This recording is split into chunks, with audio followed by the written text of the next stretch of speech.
সংবিধানের অর্ধেক মানা হচ্ছে না শুরু থেকে। এখন সংসদে আলোচনায় আর জুলাই বিপ্লব আসে না। দেখেন, আমরা 71 ভুলে গেছি 72 তে। আমি বারবার পড়ে আসি 71 আমরা 72 তে ভুলে গিয়েছি।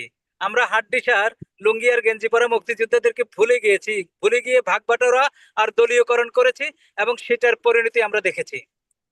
আমি আবার বলি, আমরা 90 কে ভুলে গিয়েছি। 91 তে 3 দলের রূপরেখা আমরা সম্পূর্ণ ভুলে গিয়েছি। ভুলে গিয়ে আমরা কঠিন সংকটে পড়েছি এবং সেই সংকট উত্তরণ করতে গিয়ে 111 এসছে।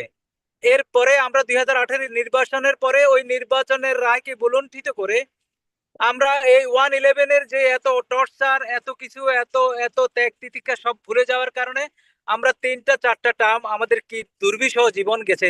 এবং সবচেয়ে দুঃখজনক, আমরা দুর্বিষহ জীবন যারা এই জাতাকলে পড়েছে তারা সহ ছাত্র জনতা সারা বাংলাদেশের আপাময় জনগণ একটা বিপ্লব ঘটিয়েছে। আমরা এই বিপ্লবটাকে 1 বছর পরে ভুলেই গেছি। এখন ভুলে যাওয়ার শেষ প্যারেকটা আমরা মেরে দিলাম। এখন সংসদে আলোচনায় আর জুলাই বিপ্লব আসে না। জুলাই বিপ্লবের কোনো কিছুর কথা বললে, সংস্কারের কোনো কিছুর কথা বললে জুলাই বিপ্লবের সংবিধানের অংশ হিসেবে আসবে, এটি এখন আর মানা হচ্ছে না। অথচ এইটাকে বলেই আজকে 8-9 মাস সবাই রাষ্ট্রীয় কোষাগারের টাকা খরচ করে ওনারা বৈঠক করে একটা সনদ তৈরি করেছেন সবার মতামতের ভিত্তিতে। দুই একটা ডিসেন্টিং যাই আছে, আমি ডিসেন্টিং বাদ দিয়েও যেগুলোতে ঐক্যমত হয়েছে সেগুলোর থেকেও আমরা দূরে সরে যাচ্ছি। আমি শুরুতেই বলিনি, দেখেন, আপনি সংবিধানের অর্ধেক মানা হচ্ছে না শুরু থেকে, এবং সেটি আমরা করে যাচ্ছি। আমরা শুরুতেই ভুল হোক শুদ্ধ হোক, শুরুতেই যখন আমরা একটা সিস্টেমের ভিতরে গেলাম যে আমরা অর্ধেক মানবো না, যেখানে যেখানে দরকার ডক্ট্রিন অফ নেসেসিটির কথা বলে 106 আমরা প্রয়োগ করব, সেগুলো আমরা করে আসছি। এবং করে এসে আমরা এই একটি ইন্টেরিয়াম গভর্নমেন্টকে আমরা প্রায় 2 বছর আমরা ওখানে ক্ষমতায় বসিয়েছি। এবং সবচেয়ে বড় কথা, আজকে যে গণভোটের ব্যাপারে কথা হয় যে সংসদে আলোচনার পর গণভোট হয়, আর যেখানে সংসদ নাই সেখানে গণভোট হয়ে তো সংসদে আসবে। আমাদের 69-70 তে গণপরিষদের কি প্রক্রিয়া ছিল আমাদের চোখের সামনে সবই আছে। আর আমাদের সংবিধান বলেন, আইন বলেন, এগুলো তো কাগজে। মাহবুব বলছে কাগজ, কিছু কালি কাগজ কলম, কিছু অ্যালফাবেটের এটা সন্নিবেশন, আর তো কিছু না যতক্ষণ পর্যন্ত প্র্যাকটিস না হয়। আমি যদি জনকল্যাণে যদি প্র্যাকটিস করার কোনো কিছু যদি প্রয়োজন হয় সময় এবং স্থান এবং কালের বিবর্তনে, আমি সেটা কাগজে লেখা নাই বলে আমি পালন করব না তা না, আমি পালন করে সেটি সংবিধানে আমি সন্নিবেশিত করব। আমি দুইজনেই আছেন, এরা লর্ড ডেনিং, দুইজনেই জানেন লর্ড ডেনিং ইংল্যান্ডে বলছে যে আমি রেমেডি দিয়ে যাব, রেমেডিলেস পিপলকে রেমেডি দিয়ে যাব, এটা আইনে থাকুক বা না থাকুক। উনি এইভাবে প্রিন্সিপাল লেট ডাউন করছে যে যেই লোকটা আমার কাছে রেমেডি চাইতে আসছে, যেই পাবলিক আমার কাছে যে জাস্টিস চেতে আসছে, ন্যায় বিচার চাইতে আসছে, তাকে যদি আমি ন্যায় বিচার না দিয়ে আইনের কথা বলে যে আইনে দেওয়া যাবে না, তাহলে আইন 2 দিন পরে হতে পারে, 1 বছর পরে, 2 বছর পরে হতে পারে, ওই আইন নাও হতে পারে। তাহলে কি হবে? ওই লোকটা সারা জীবন রেমেডিলেস থেকে যাবে। আমরা একটা ফ্যাসিজমকে, ফ্যাসিস্ট সরকারকে আমরা বিতাড়িত করেছি অনেক কঠিন মূল্য দিয়ে। আপনি 1500-1600 মরে গেছে সাধারণ লোক, কোন রাজনৈতিক দলের নেতাদের কেউ মরে নাই। এ আপামর জনগণ 30,000 পঙ্গু। আমরা রাস্তাঘাটে নেমেছি।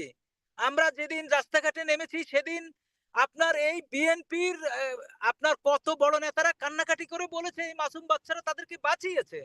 আজকে তারাই সংসদে গিয়ে বলল যে মাসুম বাচ্চাদের কথাও বলে না। এটার চেয়ে আর দুঃখ কি হতে পারে ভাই? আজকে আপনি আপনি সংসদে তো আপনি আলোচনা করবেন। সংসদে আপনি গণপরিষদের কথা আমি বাদ দিই। ধরেন গণপরিষদ ধরলাম, গণপরিষদের কোনো সংসদ ডাকা হবে না, কিছুই হবে না।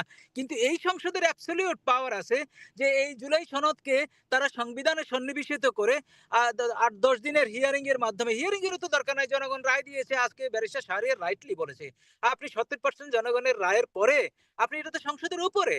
আপনি গণভোটের যে রায় হয় সেই রায় সংসদ কোনোভাবে এটাকে বাতিল করতে পারবে না। তার এটা ম্যান্ডেটরি প্রভিশন যে সে হি মাস্ট অ্যাকসেপ্ট ইট। এটা জাস্ট তার মেয়র একটা পদ্ধতির মাধ্যমে এটা সংবিধানে সন্নিবেশিত করবে। তার কোনো নয়ছ করার ক্ষমতা নাই। কিন্তু আমরা তারপরে সবচেয়ে বড় দুঃখজনক, আমাদের আইনমন্ত্রী আছে ক্যাপাবল, প্র্যাকটিস করা আইনমন্ত্রী। আইনমন্ত্রী এই ব্যাপারে কথা বলছে না। স্বরাষ্ট্রমন্ত্রী কথা বলছে। আমরা এই সব আচরণ দেখে আমাদের কিন্তু খুব বাজে একটা শঙ্কা হচ্ছে, যেই কারণে আমি বলছি ভুলে যাওয়ার শঙ্কার কারণে বাংলাদেশ ভুলে যাওয়ার সংস্কৃতির কারণে ৭১ ভুলে গিয়ে আমরা কঠিন বিপদে পড়েছি, ৯০ ভুলে গিয়ে আমরা কঠিন বিপদে পড়েছি, জুলাইকে ভুলে গেলে আমরা কিন্তু আরো কঠিন মহা বিপদে পড়বো, এই অভিজ্ঞতা আমাদের আছে। তো সুতরাং আজকে যেটি আসছে যে বিএনপি আজকে বলছে সবার আগে বাংলাদেশ, আজকে রাইটলি আজকে শাহরিয়ার আজকে উত্থাপন করেছেন, তাহলে সবার আগে বাংলাদেশ হলে তোমার সবার আগে কই? তুমি তো বিএনপি কি, তুমি সব সিটি কর্পোরেশনে বিএনপি দিলা, সব জেলা পরিষদে বিএনপি দিলা, তাহলে সবার আগে বাংলাদেশ কোথায়? তুমি কিছু কিছু ক্ষেত্রে এক্সপার্টিস তুমি নিতে হবে, যেটা তুমি তোমার ৩১ দফা যে সনদ বিএনপি দিয়েছে, ওইটা ওইটা তো মনে করি আমি জাতির মুক্তির সনদ।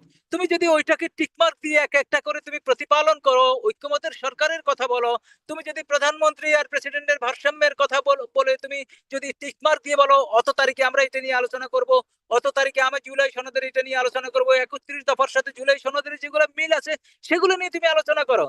তুমি এখন কাল খাপন করতেছো যে জুলাই সনদ বলে সংবিধানে কিছু নেই, অভ্যুত্থান বলে সংবিধানে কিছু নেই। সংবিধান তো এখন নাই আমাদের মাঠে, আমরা গত ১৮-১৯ মাস সংবিধানের বললাম তো কিছু মানলাম কিছু মানি না, আমরা মারমেইড অবস্থায় আছি, অর্ধেক নারী অর্ধেক মৎস্য, এই আমাদের যে অবস্থায় আমরা আছি। তো সুতরাং সংবিধান যদি তুমি মানো তাহলে তোমার এই ইন্টারিম ৩১ দফা গভর্নমেন্টই তো সংবিধানকে মেনেই তো, তখন আমরা সবাই বলিনি যে এটা বিপ্লবী কত সরকার হতে কথা হবে, সেটা বলেছি, তো হয়নি। তো ১০০০ বার সুতরাং বলেছি। তখন থেকে যদি সংবিধানকে আপনি মেনে আসেন এবং রাষ্ট্রপতিকে আপনি মেনে আসছেন, সেই রাষ্ট্রপতিকে এখন আপনার প্রয়োজনে আবার বলছেন যে রাষ্ট্রপতিকে আমরা ইগনোর করে অন্য কিছু করতে চাই এবং যেগুলি সংবিধানে সেগুলি আমরা বাস্তবায়ন করতে চাই। এখানে তো বিএনপি তো যেহেতু সরকারে আছে, তাদের তো সংবিধানের বাইরে যাওয়ার সুযোগ নেই। এখানে কি সংবিধানকে সমুন্নত রাখার প্রয়োজন বলে মনে করেন না? দেখেন এক সোজা কথা, মেন প্রিন্সিপালটা কি, আপনি ইন্টারেস্ট অফ দ্য পাবলিক, আপনি এমন কাজ করতে আপনি ইউ মাস্ট ডু ইট। পাবলিককে তো শুনেই নেই, সেই ইন্টারিম সরকারই তো পাবলিক কি শুনে নাই। আপনি সেই ইন্টারিম সরকার বলেছে সংবিধান সবকিছু, সব রাষ্ট্রপতির কাছে শপথ নিতে হবে, একদম ইলেক্টেড একটা গভর্নমেন্টের মতোই, নো কিন্তু নো সব নো, মন্ত্রী আপনি সব উপদেষ্টার শপথ নিয়েছে। এটা তো হয়েছে আপনি যতটুকু আপনি প্রয়োজন মনে করবেন ততটুকু সেটি করবেন। আপনি একই অধ্যাদেশে আপনি শপথ নিলেন, আপনি কার কাছে শপথ নিলেন? চিফ ইলেকশন কমিশনের কাছে। সেই অধ্যাদেশে সেই অধ্যাদেশের বলে একই প্যারাগ্রাফে আপনি ওইটার কথা বলছেন, আপনি শুরুতেই বলতেন যে না ঠিক আছে আমরা এই ধরনের কিছুতে যাব না, আমরা একই শপথের মাধ্যমে আমরা প্রথম অধিবেশনে আমরা এটাকে সংবিধানে সন্নিবেশিত করবো, বা ২ দিন পরে করবো বা ৩ দিন পরে করবো। আমার শঙ্কা হলো আমার শঙ্কা হলো গণপরিষদ আমার কাছে এখন ইস্যু না, আমার কাছে কোনো কিছু ইস্যু না। আমার ইস্যু হলো আপনি যে জুলাই সনদে স্বাক্ষর করেছেন, যে ৭০ ভাগ মানুষ যে হ্যাঁ ভোটের মাধ্যমে এই জুলাই সনদটাকে এন্ডোর্স করছে সংবিধানে, you must do it, otherwise আপনি কিন্তু আরেকটা বড় সংকটের দিকে যাচ্ছেন। এবং আরেকটা বড় সংকট যদি হয়, এখন আমরা দারুণ সংকটে আছি মিডল ইস্ট ক্রাইসিসের কারণে, যদি এই ক্রাইসিসের সাথে এই ক্রাইসিস আপনি মার্জ করে, তাহলে আমি মনে করি সুখকর অবস্থায় বিএনপি থাকবে না। আর বিএনপি যেভাবে শুরু করছে গভর্নরের নিয়োগ দিয়ে এবং আরো আরো নিয়োগ দিয়ে, সেটিতে শুভ বলে মনে হচ্ছে না। এবং সেটিতে মানুষ শঙ্কার দারুণ জায়গা তৈরি হয়েছে যে এই বিএনপি আগের মতোই তারা এই তালগোল পাকাবে। বিএনপি তো ২০০১ থেকে ২০০৬ সুখকর কিছু ছিল না। মানুষ তো আজকে মানুষ কোরিলেট করবে। আর সবচেয়ে বিএনপির চ্যালেঞ্জ, জিয়াউর রহমানের কথা বলা হচ্ছে বারবার, যখন ভোটের আগে খালেদা জিয়ার কথা বলছে, জিয়াউর রহমানের সততা দেশপ্রেম, এটা বিএনপিকে ধারণ করতে হলে বিএনপির অনেক অনেক কাজ করতে হবে। বিএনপির চিহ্নিত চোর বদমাশ যাদের কারণে বিএনপি স্টিগমাটাইজড হয়েছে, কালিমা যুক্ত হয়েছে, তাদেরকে যদি সামনের কাতারে এখন দেখে মানুষ, তাহলে মানুষ শঙ্কিত হবে, শঙ্কার জায়গায় তৈরি থাকবে।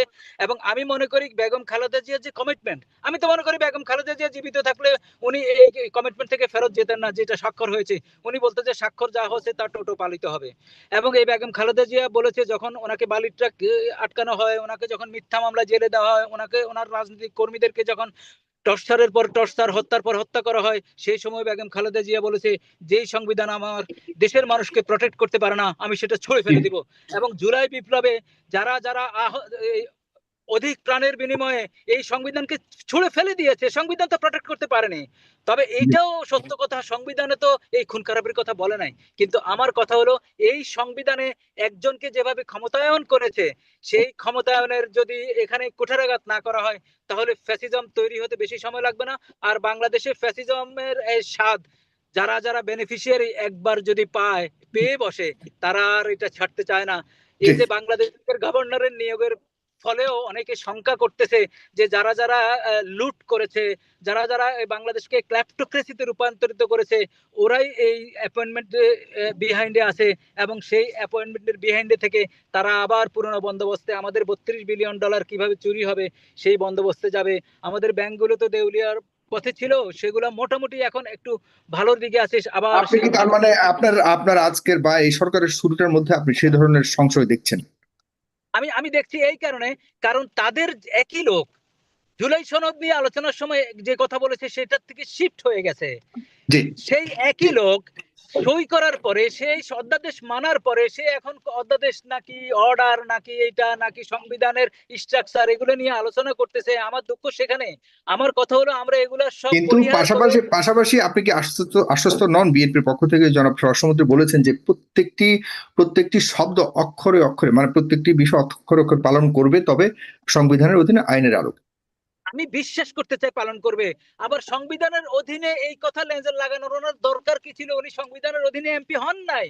আমি হলফ করে একজন আইনের ছাত্র হিসেবে বলতে পারি, আমি সুপ্রিম কোর্টে অনেক দিন প্র্যাকটিস করি, মাহবুব ভাই সহ আমাদের শাহরিয়ার সাহেব সহ আমরা হলফ করে বলতে পারি এই সংবিধানের কথা যারা মানার কথা বলে তারা এমপি হিসাবে শপথ নিতে পারে না, এমপি হিসাবে এই ভোট হয়নি, এমপি হিসাবে গণভোট হয়নি, এমপি হিসাবে ইলেকশন কমিশন সংবিধান অনুসারে হয়নি, এই সংবিধান অনুসারে তত্ত্বাবধায়ক হয়নি, যাদের আন্ডারে এত ভালো একটা ইলেকশন হয়েছে। ভাই এখন এই এই চমৎকার একটা ইলেকশন বাংলাদেশে হয়েছে, ইঞ্জিনিয়ারিং আমি জানি না, আমি বুঝি না, একটা ক্যাজুয়ালিটি ছাড়া। আমরা সেই এই বিজয়কে যদি আমরা যদি প্রলং না করতে পারি, এটাকে যদি টেনে সামনের দিকে নিয়ে যেতে না পারে, তাহলে এর চেয়ে বড় দুঃখ কোথায় পাবেন? কোথায় হবে বড় দুঃখ? আপনি যেই সংবিধানে এই তত্ত্বাবধায়ক কথা নাই সেই তত্ত্বাবধায়ক এসছে, যে সংবিধানে এই ভোটের ব্যবস্থা নাই সেই ভোট এসছে, যে সংবিধানে আপনার এই ইলেকশন কমিশন যেভাবে আয়োজন করে যেভাবে আয়োজিত হয়েছে, যাদের মাধ্যমে নির্বাচিত হয়েছে সেটি নাই, সেটি আপনি করেছেন। এত কিছু করার পরেও আপনি যদি এই প্রক্রিয়াকে আপনি আরেকটা প্রক্রিয়া মানবেন না বলে যদি কথা বলেন, তাহলে তো আপনি আপনি দ্বিচারিতা মুনাফিক হয়ে গেলেন। আপনি একটা মানলেন একটা মানলেন না, মুনাফিক হয়ে গেলেন না? আমি মাহবুব ভাই যেভাবে আলোচনায় এসে আমি জানি মাহবুব ভাইয়ের জন্য কঠিন এইসব প্রশ্নের উত্তর দেওয়া, কারণ জুলাই বিপ্লব ওনার সারা শরীরের অঙ্গে জড়িত।